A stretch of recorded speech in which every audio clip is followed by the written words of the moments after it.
Now on 105.9 FM and streaming worldwide on the WMAL app. O'Connor and Company.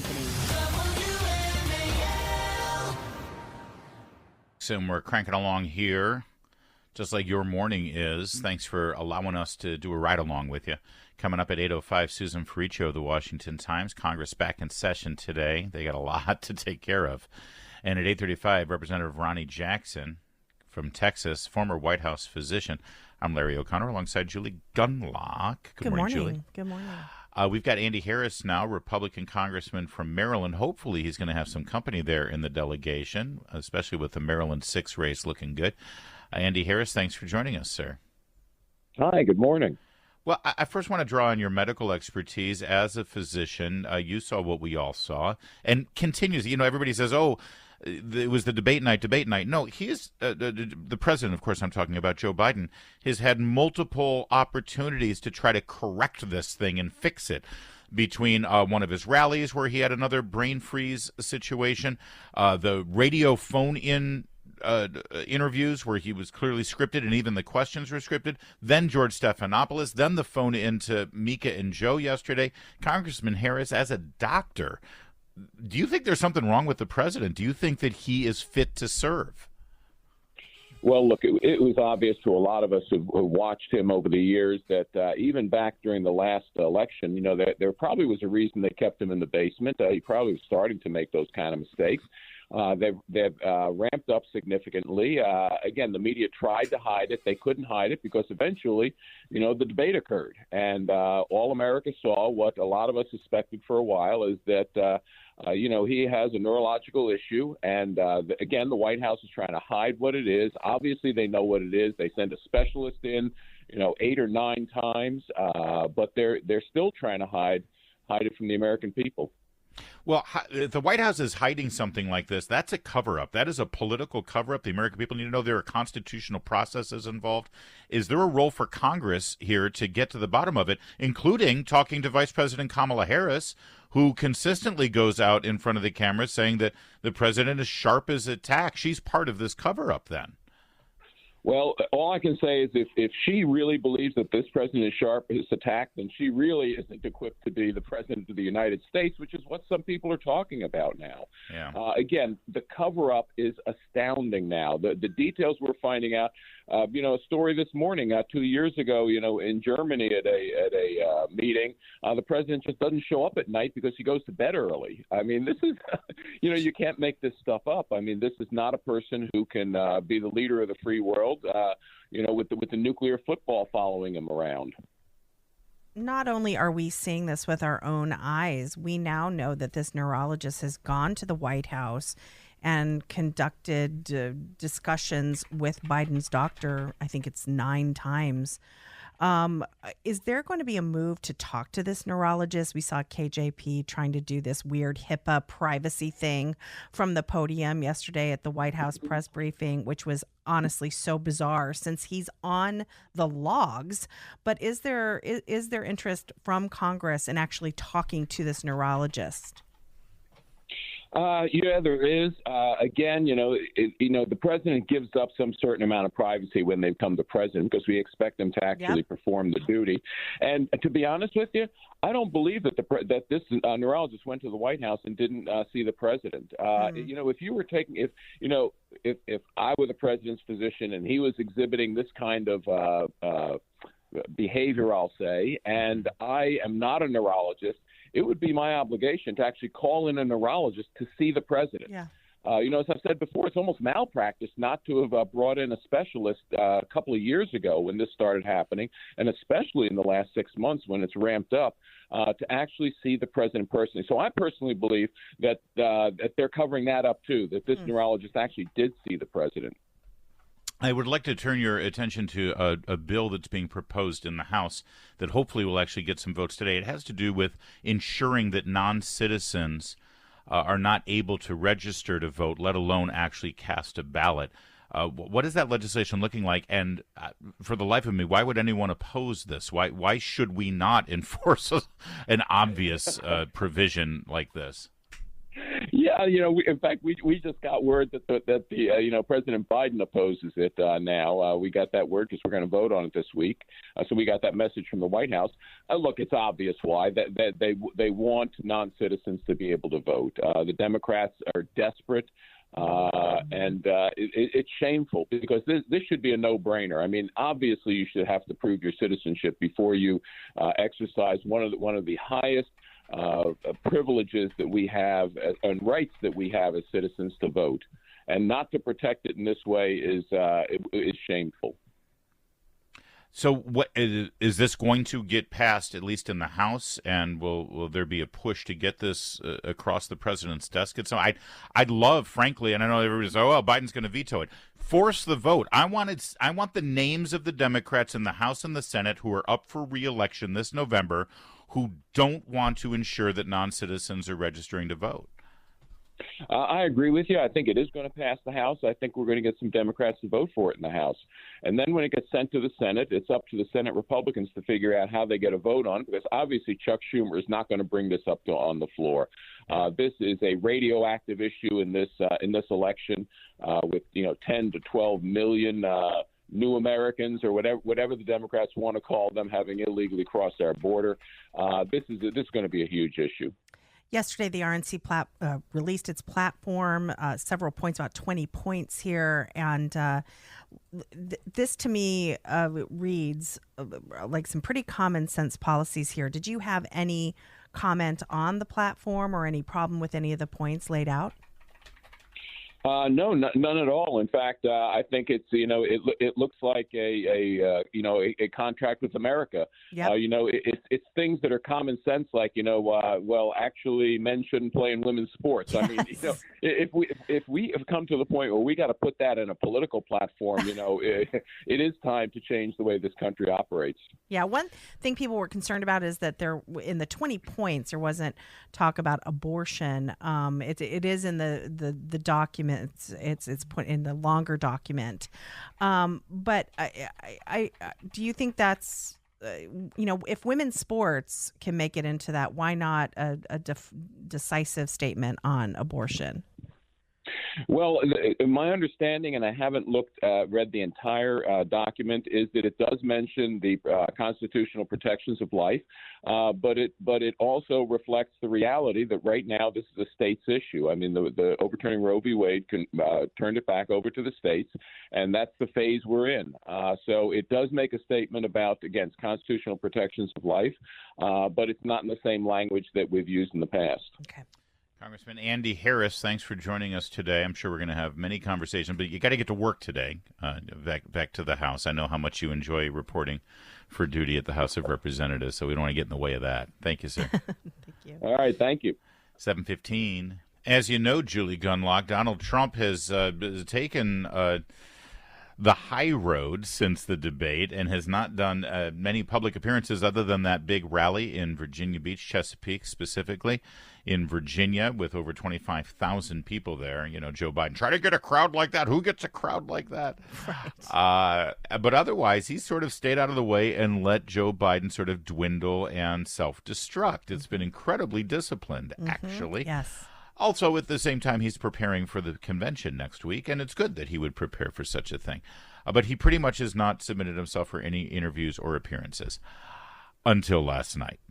He phoned into Hannity on Fox News, and here's a little bit of it. Cut 20, please. They still are sort of covering, but now it's getting very difficult to do that. And, it looks to me like he may very well stay in. He's got an ego, and he doesn't want to quit. He doesn't want to do that. It just looks to me like that's what he wants. I think Jill would like to see him stay. She's having a good time.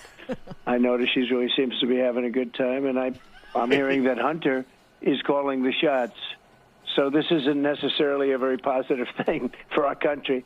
But I think he, might very well stay in, and if he does, nobody wants to give that up that way. He's going to feel badly about himself for a long time. It's hard to give it up that way, the way where they're trying to force him out. So, I mean, you really have to speak to his doctors, but obviously he's been sheltered by the fake news media. That's why they call it the fake news. Good. You want to read between the lines there? Brilliant analysis. Yeah, when he says, I don't know, Jill seems to be having a good time. Hunter, too. Yeah. Yeah. He knows who's in control. That's a nice little subtle dig, though, about how clearly Jill is enjoying the trappings of office, shall we say. She doesn't like opening her own doors. No. It's much better life when everyone opens a door for you. And then a little bit more here where Hannity said, well, tell me about the moment in the debate when you were watching this whole thing unfold. And introduced me, and I walked out on his arm, and he looked extremely pale, to put it nicely. And I don't know, maybe it was a good makeup job or maybe it wasn't, but he was a very pale-looking man. And when he started to speak, I don't know, I thought his voice was weak. I didn't know exactly what was happening. It was strange. I do have to say that the CNN, Jake and Dana, were really, they were pretty good. I thought they were fair. I thought they were fair in the questions. I thought to me. But it was a strange evening. I will tell you, it was a strange debate because within a couple of minutes, the answers given by him they didn't make a lot of sense. Yeah, to say the least.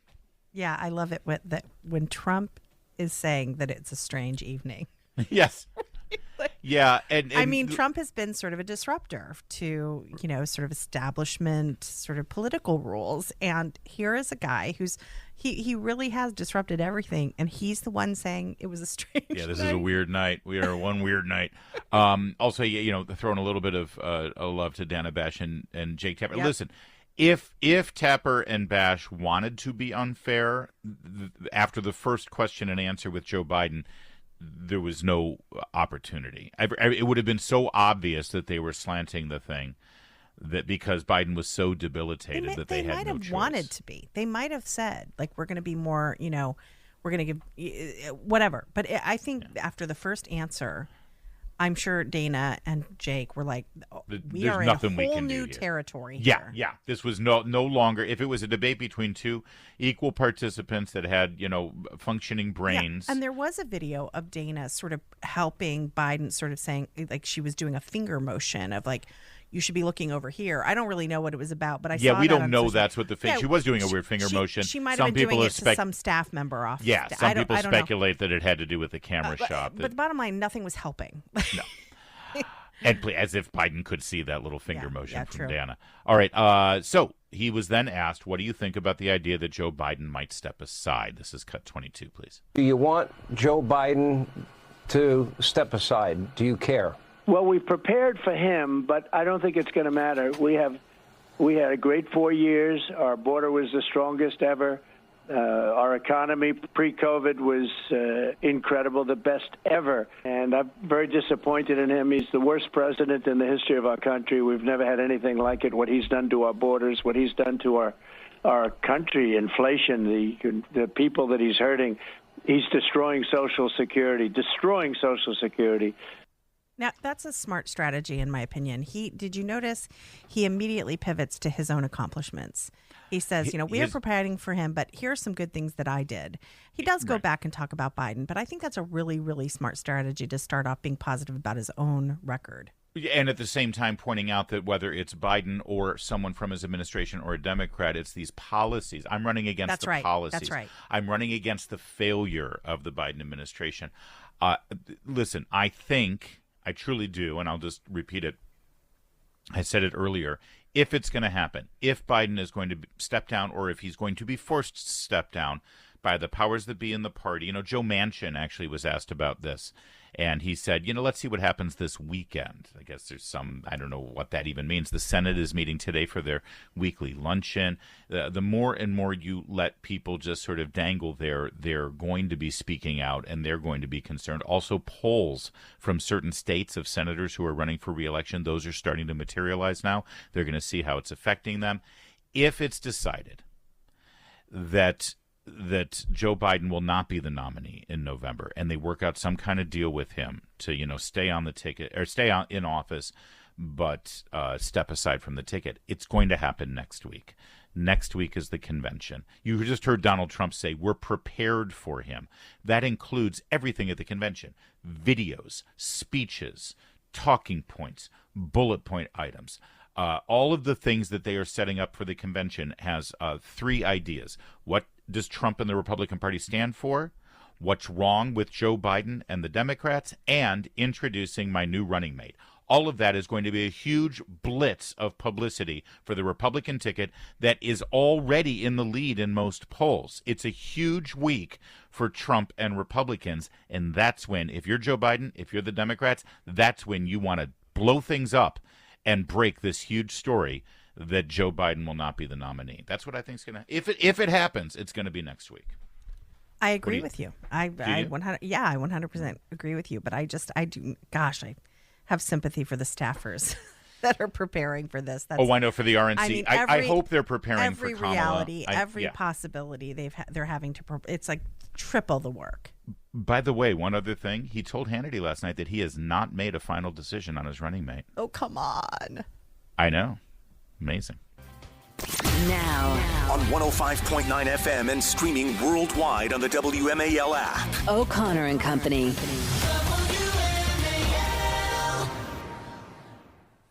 7:37. It's O'Connor and Company here on a beautiful Tuesday morning in your nation's capital. Allergy season really rough, isn't it, Julie? Sorry. We had a little bit of a sneeze attack just moments before the microphones turned on. Are you okay? Yeah, everything's You need to get fine. anything else out? Yeah, it's going to explode. Everything's fine. All right. It's a remarkable sneeze you have. Do you frighten your children when they're trying to? Yeah. It's a constant commentary in our house. Julie Gunlock's sneeze is one for the history books. So maybe we'll catch it on the air sometime. Yes, baby. At 8:05, Susan Ferricchio, Washington Times. 8:35, Representative Ronnie Jackson of Texas, former White House physician. Well, it appears the love affair is over between Karine Jean-Pierre and the White House press corps. I love. Didn't you love all of the? Wow, things got really heated today in the briefing room. Has anyone talked to Sean Spicer? He's yes. like, this was every day. Does it end in Y? Sarah Huckabee Sanders is like, oh, you think you had a bad day, Karine? So sorry. Oh, please. My God. It all stemmed from Karine Jean-Pierre's constant deflection of questions about a neurologist who has visited Joe Biden 8 times over the last 8 months. And it sort of reached a pinnacle here with Ed O'Keefe of CBS News pushing back and saying you're not answering a basic question. Here's cut 23. Take a listen. You're not asking a very basic, direct question. Wait. Hold on. Wait a second. 8 times, or at least once, in regards to the president specifically. Hold on a second. That's what you should be able to answer by this point. Wait, no. No, wait a minute. Ed, please. A little respect here, please. So wait, pause. Year, I think it's at that moment where Sean Spicer burst. You know, he was probably taking a drink of Coke and it came out his nose. A little respect here. Right. I'm sorry. I think that ship has sailed, pal. Right. Yeah. Isn't that a threat to the press? Telling the press how to react? Where's Jim Acosta? I am literally shaking. It's like the First Amendment has been urinated on and put through a shredder and then set on fire. Where's Nicole Wallace? Because the next step is they're all going to jail. That's right. All right, here's a little bit more. Around the president's physical examination, he sees a neurologist. That's 3 times, right? So I am telling you that he has seen a neurologist 3 times while he has been in this presidency. That's what I'm saying. I am telling you that he has seen them 3 times. That is what I'm sharing with you, right? So every time he has a physical, he has had to see a neurologist. That is not a neurological test. This doesn't make sense, does it? And the reporters are realizing they're being lied to. Cut 24 is like, okay, so he's in the logs 8 times in 8 months. You're telling me it's only been once a year for 3 years. That doesn't wash here. I also said there are thousands of military personnel that come to the White House, and they are under the care of the medical unit. They are. So can you confirm? Oh, so in other words, if the neurologist was here, it wasn't necessarily to see the president. Although she didn't say that. See, all she said was, and this is how you lie. This is how you lie with a plum. When you're a professional liar, as she is, everybody who's been involved in this cover-up, they've gotten really good at it. She didn't say that this neurologist was here to see one of the thousands of military personnel that come to the White House unit for medical care. All she said was, listen to what she said again. Here, cut 24. I also said there are thousands of military personnel that come to the White House, and they are under the care of the medical unit. They are. So is that who the neurologist was seeing? Are you telling us that he was there to see the military members who were utilizing that unit? And she never did. Which is why O'Keefe's question, which it was all kind of garbled up there with a lot of interruptions. But he says, here at the White House or Walter Reed? The point is that when you have, as part of your physical, some questions to talk about how your brain is functioning, that is not a full neurological exam up at Walter Reed, including MRIs or whatever they do. Mm-hmm. It's not. It's just the physical, which they cover a lot of things with a physical, and they don't get into the details of things. So this was not a neurological, he's not getting like a full Walter Reed write-up. Well, and that's the other thing. Every time Joe Biden gets his annual physical, they make a big deal of the fact that he's at Walter Reed. He goes there to get his physical. It's not done at the White House. Right. So that wouldn't be in the White House visitor logs because they're literally not visiting the White House, the doctors who are involved in that. So why is this neurologist coming to the White House? In here, cut 25, when pressed further about meeting with this expert with Parkinson's disease, she said this. There are thousands within the Walter Reed system who may be treated by specialists who visit here at the White House. But this neurologist had a meeting with the president's physician, with his doctor. You're refusing to say if he was here to evaluate the president or if he was consulting on the president's health. So what then was that meeting about? And I will say that Dr. O'Connor leads the medical unit. He leads the medical unit. No, because we will not confirm or speak to names that you're providing to me. It is out of security reason, is out of protecting someone's privacy. We're just not going to do that. But they are. The reason that I mention that is because there are 1,000 military members that do indeed use the White House medical unit. They do. They get care from that. We're talking about the President of the United States. Okay, all right. Guys, I'm trying. Yeah, and this went on for a couple of minutes claiming privacy. Hey, guys, how was your medical privacy affected when you had to show your medical records to keep your job during the pandemic? When you had to show your medical records to get on a plane or to take a vacation or to go into a restaurant, as this White House demanded? Remember when you wanted medical privacy? Oh, this is rich. I've got more from this press conference and also about now what's planned to be a Joe Biden press conference, a big boy press conference coming up in a moment. So just stay right here. There's more of yesterday's presser. First, though, if you're looking to sell your home, please don't leave any money on the table. Use Debbie, Sarah, and Reynolds Empower Home Team. They've got a sell with certainty program. That's what they call it. They secure multiple cash offers for you so you can sell your home quickly without any hassle and at the best price. You like that strategy? It guarantees you're going to sell your home and you'll get the highest price for your home. Reach out to Debbie, Sarah, and Reynolds Empower Home Team now. I love suggesting Debbie and Sarah because they'll maximize the profits on your home sale, while at the same time they remove the stress associated with selling your home. They allow you to sit back while they bring you guaranteed cash offers. And if you ask anybody right now, in this financing market with these rates and the way banks are, a guaranteed cash offer is, well, literally money in the bank. So reach out to them, find out about Empower Home Team's guaranteed cash offer program and all the other guaranteed programs they've got to make sure that you sell your home and maximize your profits. Debbie and Sarah, Reynolds Empower Home Team, 844-3444-SOLD, 844-3444-SOLD. Debbie has the buyers.com. 7:45 now, WMAL traffic and weather. Every 10 minutes, first on the fives with Jamie Whitten in the Hadid Carpet Cleaning Traffic Center. Traffic is brought to you by Jiffy Lube.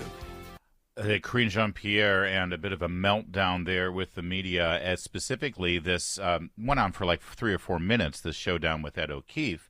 of CBS News, where he just kept reiterating, "You're not answering the question." And that follow-up that you just heard, where she claimed, privacy issues.